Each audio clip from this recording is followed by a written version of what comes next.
A very good evening to everyone present here today. My name is Raika Hazari and I'm today's moderator. So I'm extremely pleased to welcome you all to yet another session of the Pick a Book's author saga. And we are now live on Facebook and we have individuals joining us from many different countries and areas. So let me get into a little bit of an introduction about what Pick a Book is. So Pick a Book encourages the reading habit by getting all participants to select a book and read and research on it thoroughly and present a summary, which also helps hone their his or her public speaking, communication, and presentation skills. So, by doing this, Pick a Book not only instills the habit of reading but also helps to impart wealth knowledge. So, currently, Pick a Book has marked its inspiring presence in 4 countries, namely Sri Lanka, India, the UK, and Singapore, in just a span of 1 year, with 600 plus readers, 18 regions, 30,000 people inspired. And Pick a Book is continuing to spread its wings across the globe. So, Pick a Book has begun a fantastic initiation called the Author Saga. Through this session, authors will be able to reach their readers and individuals with like minded interests. So, authors can discuss the key insights of their books, and the viewers will be able to take away from this key insight. We hope to help the other authors and inspire fellow readers and aspiring authors as well as their journey. This will be an inspiring session with authors to ensure that they gain a wider reach and encourage individuals to further enhance their reading habit. So, moving on to today's session, we are joined by an amazing author today, Ms. Payal Nanjiani. She is a top leadership speaker and one of the world's renowned leadership experts who, to this date, has helped a million people and numerous organizations to succeed against all odds. She is a New York award winning author of leadership books. Pyle has been featured extensively for her work on leadership on America's Fox 50 news channels, Mumbai Mirror, Global Magazine, and multiple worldwide media. She has been honored as the only Indian American woman to be a powerful leadership speaker and an author in America. Welcome, Payal Nanjiani, to the Pick a Book's Author Saga session. So, thank you so much for joining us. And before we dive into the main focus of your book and before we dive in super deep, let's get to know a little bit about you and let's tell our audience as well about your backstory and what or who inspired you during your childhood. Thank you so much, and it's lovely being a part of Pick a Book and to be amongst all you amazing people out here. So I'm really honored to be here. To answer your question about my backstory, well, yeah, my parents raised me with a lot of love and affection, and with the belief that education is the foundation of success. Okay, so they never directed my career path, and I was given the freedom to choose what I would like to become. And so, like any other teenager in the 90s, to be honest, I wasn't really very focused on my career either. Things are different now. Nowadays, I see people are more focused on what they want to become. They have a great understanding about it. So I did my undergrad, and I went in for business management. And I did that not because I had a great passion for management studies, but because I sort of got seduced by the hypnosis of the society, which is if you become a doctor or do an MBA, you will be successful and your life will just work out, right? So I took that track and I got a job, and I just went with the flow of life. What actually got me to doing what I am doing and things began to change is when I think it was the year of 1998 or something, when I had relocated to the United States. And I still remember, while I was going, all the family and friends were like, oh, you're stepping into a land of opportunities. There is so much there. You're going to see so much of success there. And when I was, when I landed there, when I joined corporate America, when I began to get into the real workforce, is when I realized that despite having all the information, despite being a land of opportunities, there exists a huge gap, a wide gap between the successful people and the exceptional leaders and the average person and the people who are doing everything but still not becoming successful, whatever be the definition of success for them. And that's how things started to change. I decided to find the reason why there is this gap. Why is there a gap between the 20% and the 80%? And that's what inspired me. Once me and my team began to do a research on so much stuff, I got to know why there is this gap, and I began to fill it, and that keeps me inspired even today to serve the people, to become world class leaders, because that's one way that you can become super successful in your work. Yes, that definitely makes sense.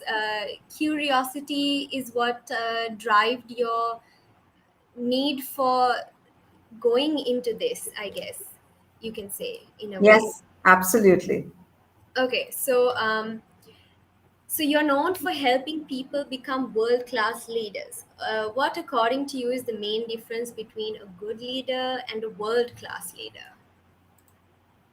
Yeah, I think to me, I will talk about three differences which I have seen in my life with so many leaders. Is number one is it's their thinking. That their thinking process is very different from what between a good leader and a world class leader.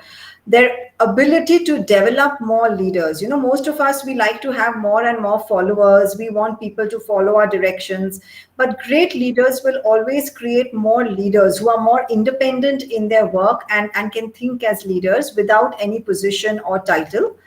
And number three would be how quickly how quickly they convert their dreams into reality.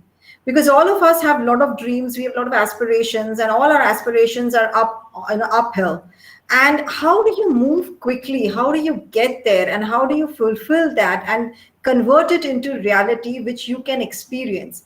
I think that's what is the difference between good leader and a world class leader. It is equivalent to the difference between day and night. It's like that.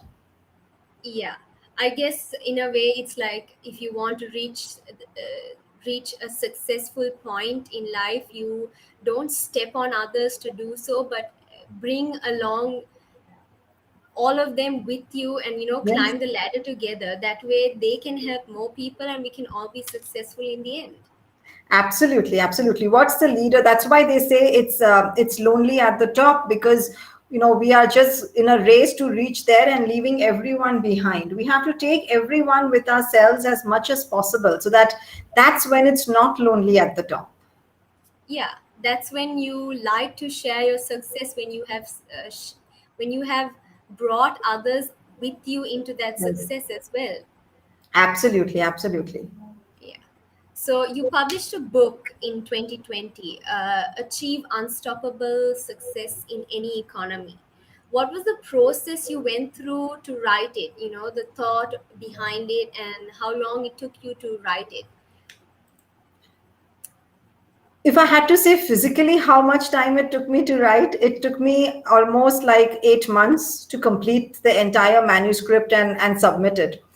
But if experience wise, if you tell me, I will say it took me 15 years to put this book in place, is because it has my techniques and practices of 15 years that I have shared with so many of these leaders who have practiced it and who have become successful in their life.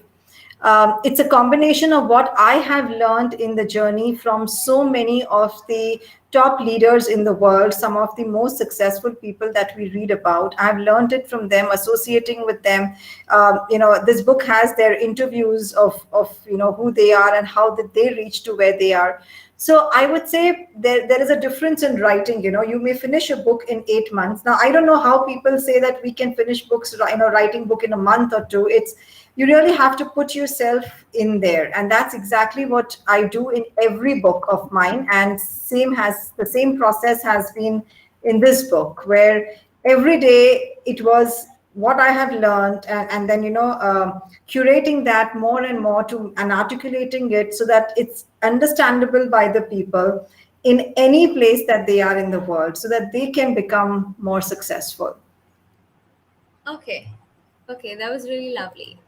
So, in your book, can you tell me like what the core message that you're trying to tell us through your book? Um, that's a great question. The core message of this book, I would say that if you know how to condition yourself for success, okay, then no matter the economy, no matter the circumstances, no matter the people around you, you are destined to win. You are destined to achieve your goal, because the seven practices that have been mentioned, what we call as the leadership mantras in this book, and I've observed that some of the successful people, they apply them, and like I said, I've deconstructed that in many ways so that the people can be highly independent in their journey to success. So like I said, the core message is, how do you condition yourself to become successful so that you're not dependent on your boss, on the economy, on the people, on your team, on the resources and budget for your success. You should be a person who says, okay, I know how to frame my results. How do I get there? And even if I fall, even if I fail in my journey towards success in my career, still I know how to take a step back and then move ahead with speed and serenity, because both are needed in a life of a person. You have to have speed in your career, and you also have to have a lot of serenity. You need to know how to think calmly through situations and through people behavior. So that's what you will learn from this book. All right, it's very interesting because I recently uh, was told by someone that you can't just have knowledge. Just knowledge is not going to do anything. Knowledge is power, but only if applied, right? So Yeah. that's what I understand that you're trying to tell us as well. That unless you apply it into your day-to-day life or into your work or whatever you want to succeed in, it's not going to take you anywhere Yes, yes, because you don't have absolutely. the knowledge. Absolutely, because knowledge everyone has. We come out of colleges, we come out of grad schools. We all have the knowledge to do what we have to do, but are we how are we conditioning ourselves? Do we know how to be successful at our workplace? Yes. Skill sets is one thing, but do you really know how to be successful at your workplace? What does it take to get there? And let me tell you something, just based on what you added. This is something I always tell people, is that your career life is only 25% of your skill sets and 75% of the person behind that skill set, which is you. So until you don't know what to practice and what technique to use, you are going to get the same results all the time, and you'll feel stuck in your career at some time. Yes, yes, I think so too. Uh, I think a lot of people feel that way. Some people, they're, I would say, like forced to work sometimes a job that they don't like, and that's why they never get anywhere because they're sometimes you are desperate for the money and things like that. So it makes sense that if it's meant for you also, that it will naturally come to you sometimes. Yes, That yes, it will create a flow, a very rhythmic flow in your life and give you absolutely. peace. I'm going to add something to what you said. That was so interesting what you said. In fact, very recently on my social media page, I had put a quote saying that our career life is like an arranged marriage. We don't know which boss we are going to get, and we really don't know what type of work we are going to get. But if you learn how to navigate through it, if you learn how to love your work, just like you learn in an arranged marriage how Yes. to move this ahead, that's when you will find the passion getting developed. That's when you will find that what you are good at, and what you can really deliver more than anyone else. Yes, that's 100% true. That I think viewers also can resonate quite well with this information. Yes, So, yes. okay, in your book, you've written about a chapter, Act Like a Success. How is this technique relevant to leaders? It is very much connected to your work, to your leadership, because it is based on that concept of the fundamental that if I can dream it, then I can achieve it, right? Like, and I've taught this mantra to, I don't know, thousands of leaders by now, that the act like a success mantra, and entrepreneurs everywhere, and the results have been really of a magnitudinal level, right? So, and it is based on quantum physics and the science of the mind. See, as leaders, we love to set goals, right? We want to achieve, we want to set our goals and achieve, and we are all achievers, right? So we want to get there, we want to fulfill our dreams, and again, you see that gap. People have the goals, but then it remains unfulfilled. In fact, so many people, they just, they go to the grave with their dreams unfulfilled in their work life. And so, our current reality, it does not permit us to follow through our dreams, and we find ourselves stuck. We feel, oh, this is where we want to go, but our current reality is not allowing us to follow through our dreams and get there. And that's why we find ourselves in the same position, doing the same work. And if anything does change, it's really not that significant as compared to the maximum efforts that an individual puts. And without results, without your targets being met, without your numbers being met, and without your results, your leadership is actually in a red flag. So this the practice of act like a success, it helps you to change your physiology, your psychology, your biochemistry, your entire thinking process, so that you can get into actions and you can move toward your dream. That's what this entire chapter gives you. It gives you examples of real life leaders who have practiced it. It gives you techniques of how you can practice it in your environment, whichever be your environment, and how you move ahead. We've seen good results. Yeah, so even I highly believe that the mind is extremely like one of the most powerful organs in the body, that if you believe it, you can do it. Yes, So yes. that can help you change your life's direction, and in your personal growth as well. I personally have even enacted it in my life when I wanted to see a personal, like a proper change in my life. I said, no, I'm going to do it. I somehow, like, I used to find it very hard to wake up early, but now it's like a routine. I'm trying to turn it into a routine because the mind is quite powerful, I would say, in Oh, that manner. yes, yes. It's just that you need to know how to do it. And the book is full of the hows, not just the what, but how do you do it? How do you get there? How do you achieve this?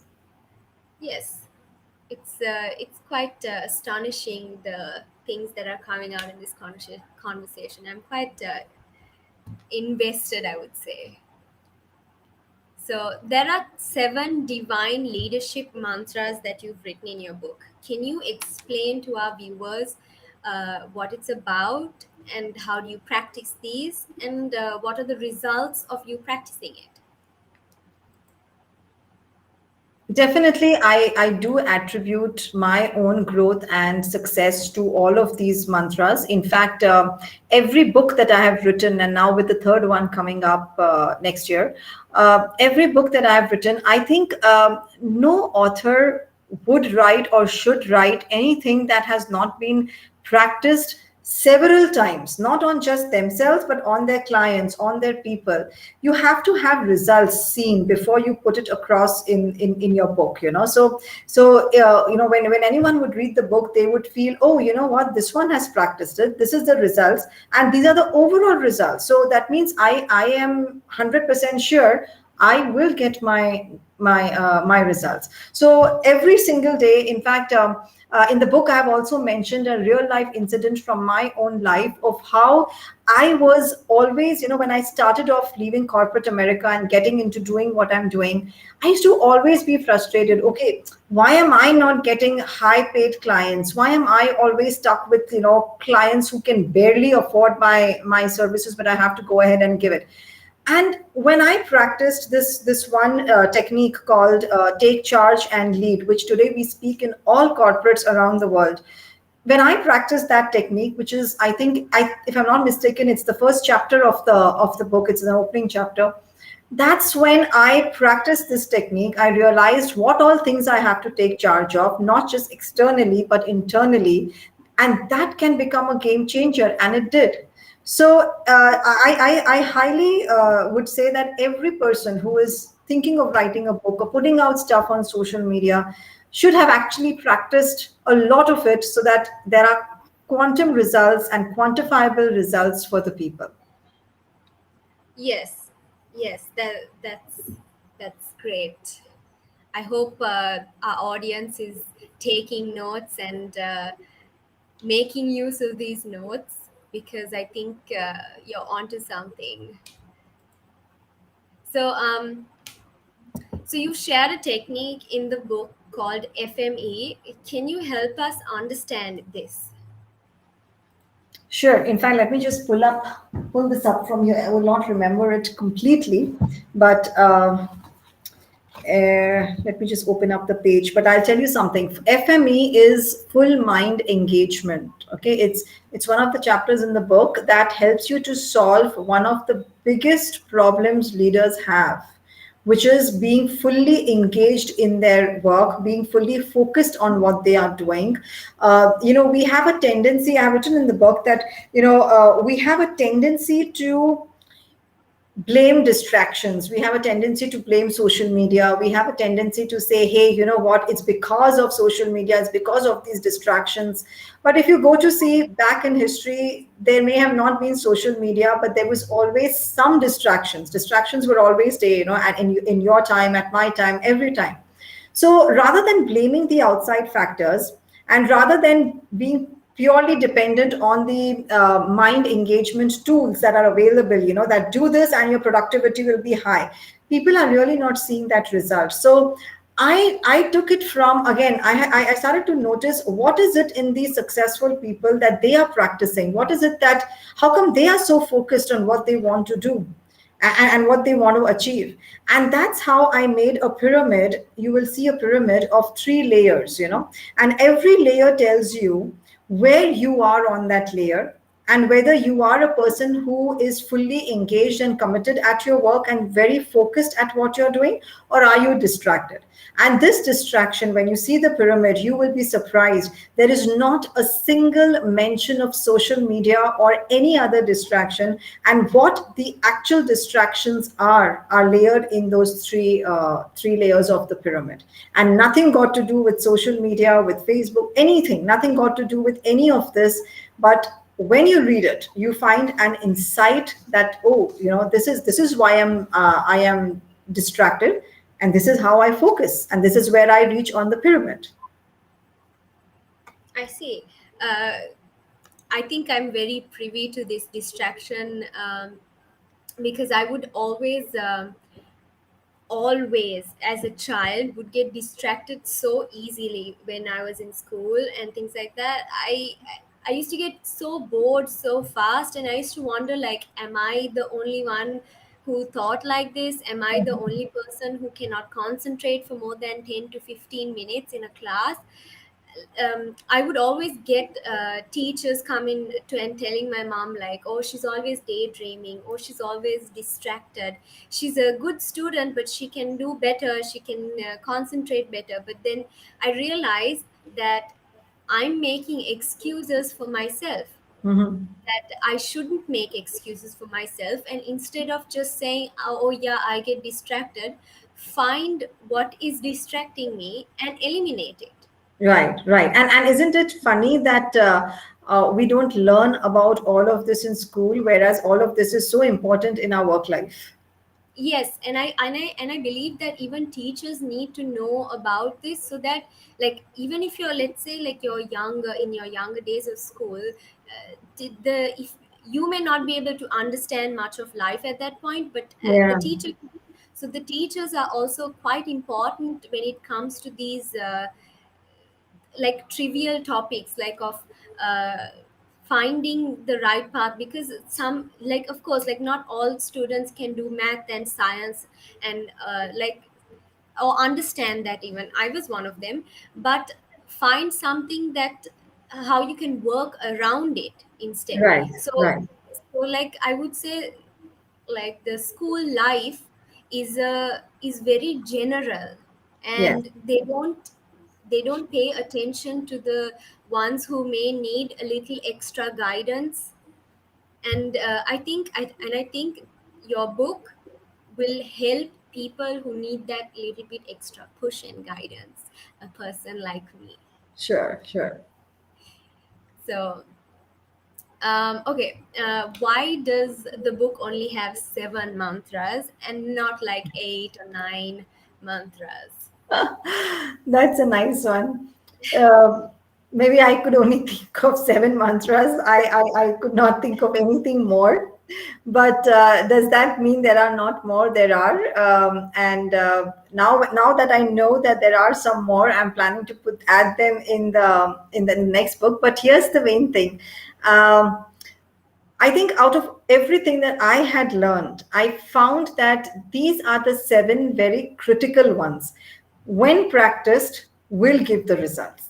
And I think that's what I wanted to focus at the economy in which we are. And you know, the book was released during the mid of the pandemic, during the mid of this COVID pandemic. And you know, my publisher had mentioned, he said this book could not have come out at a much better time because it is titled itself that you achieve success in any economy, which means now our economy is down and yet do it, you know. So prior to this pandemic, when I was actually sitting with this book and thinking of the mantras, at every time and I didn't have any ideas this would be the condition of our business world, you know, where we are in a world of uncertainty and such a volatile environment where our results are at a vortex right now. But when I was sitting with the book, I was always thinking, hey, you know what? Things are going great in the business world. What if things do not go well? What if, you know, there is more uncertainty? What if? So those what ifs, that what if tomorrow something happens and our business world, you know, our economy crashes? You know, America has had that earlier also. And what if the impact of it is again on the entire world? What will leaders do? Where will they look for support? And those questions began to come into this book. Those questions began to form the framework of this book. And I must have written more than 30 mantras at that time, you know, and I shortlisted only seven because I knew that these seven, when practiced, will get the results that somebody is looking. So I think on another note, this would be one of the main reasons of why seven mantras. Apart from, I felt that this is a seven ones. Yeah. So I mean, you could have had like a whole chapter with all 30 mantras, but then I think Yeah, the most important ones were the ones that you have written down, and the ones that will actually guide people into their success. And I couldn't agree with you more. I think that your book came out at like the most perfect time in the middle of the pandemic. The economy is really going down at the moment, but I also think that it was like meant for you at that time, that the book should come out at this time, that like it was like a sign from the universe. I believe that you're you do right. get signs from the universe sometimes. Yes, yes, absolutely. And because my intentions have always been to help people become successful and to really know what it takes, I think this came out more as a help to the people that, hey, you know what? These are the ways that you move forward. Don't worry about the economy. You're going to be fine and you're going to get there as a great leader. Yeah, so if you take the pandemic as an opportunity, like instead of finding an excuse, we work around it. Yes, yes, absolutely, and absolutely. and it'll come as a learning opportunity, or a work opportunity, maybe a relationship or personal opportunity. We never know it. Even though it seems very horrible and very lonely and things like that, it could be something new and something to discover even about yourself. Yes, absolutely, absolutely. That is so correct. So, how has leadership changed in the past decade, and what skills do people need now? I think for me, because leadership is something I have passionately woven into my own life, my entire career has been dedicated to developing leaders across the globe. To me, leadership is very organic. You know, it evolves every day. It's not something that comes with your position or a title. It's not something to show power. It is not something where you feel, hey, guess what? I have this chair now. Now everything is fine. I don't have to really do much. I think if it evolves every day because you are dealing with situations and people. And both these elements, situation and people, are in constant state of change, constant. So you have to know that leadership is also in a constant state of change. It's not static. So keep working on yourself. Don't just work on your job, on your business. Feel okay, 9 to 5 is done. Okay, I finished whatever had been given to me, and that's it. So now I can relax. No, this is what was given to me from outside, from my boss or from the company or from my job description. Now, how do I do something more that will help me later on in my life? How do I deliver more? That's true leadership that you want to show. Yes, I think so too. Like, I think when I was in university, I would go for my class, come back, and I would be like, yes, this is my time to relax. But when it came down to a point where I had to really put forth my options and see what I really needed to put into focus, I realized that no, I can't just come back and relax. I don't deserve to relax. I need to work on my projects and my assignments and things like that, and create a timeline. Yeah, I'm not sure. I'm not sure if it helped me or not. It's a very different time. I think your younger stages of your life, it's a learning opportunity that I took it as. Now at least I absolutely. take it as, where I learned a lot during those years of my life. And I think I learned a lot about myself, a lot about other people, like my friends, my lecturers. I learned a lot on how people will guide me through. Like, I had friends who would push me to my limits and say, no, you have to do it, or no, you can do it. I believe you can do it, so if I believe, then you definitely can do it. So Absolutely. so I think people around you also kind of help you in achieving your goals. It's not a self-made thing. It is definitely a lot of things that come from you yourself, but it is also things around you that bring you success. The right Absolutely. ingredients make the food better.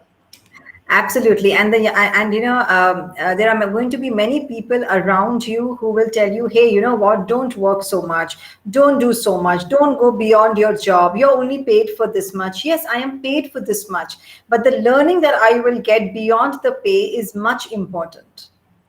Exactly, because I can use that, the things I learned, further in my life, not just for this job, maybe for something, a bigger opportunity or something better in my life. I can always use it for anything. Even I can pass it down to someone else Yes, yes, instead of learning just. never goes a waste. That is very Exactly. right. Yes.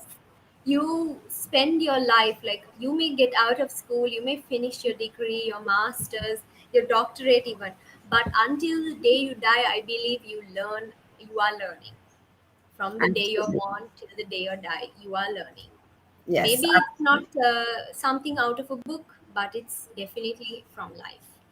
very right, very right. That's true.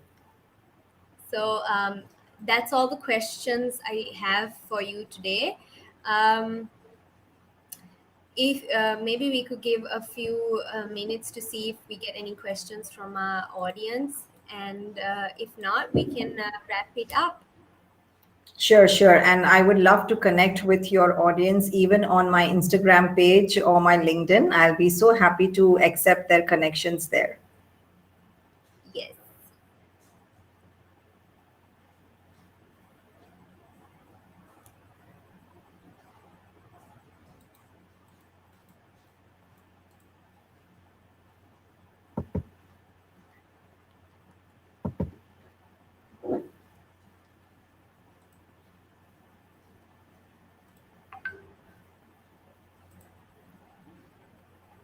Okay, so there's no questions as of yet, but I'm sure we'll get many questions after the session is done, as it is still early. So, any questions, please do contact Payal through her Facebook page or her Instagram page. She would, or sorry, LinkedIn page. She would love to answer them, as she said before. Yes, Uh, yes.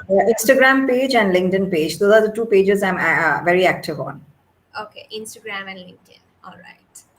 So this was like a very inspiring session for me. I would say I learned a lot, and I think a lot of us should read your book and get a lot of info on it.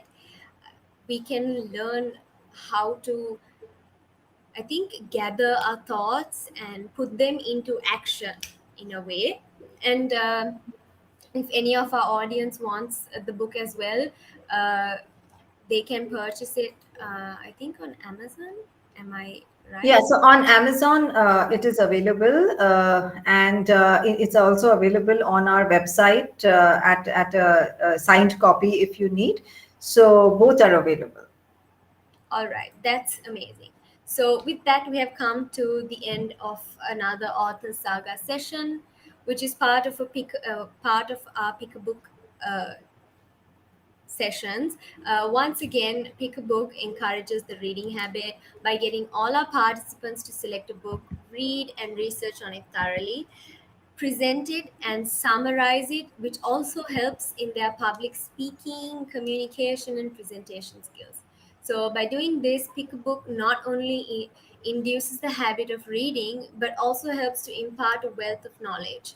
If you want to be a part of Pick a Book's community, or if you would like to see a Pick a Book in your region and join the journey of inspiring, please reach out to us and send us an email or message through our Instagram or Facebook pages.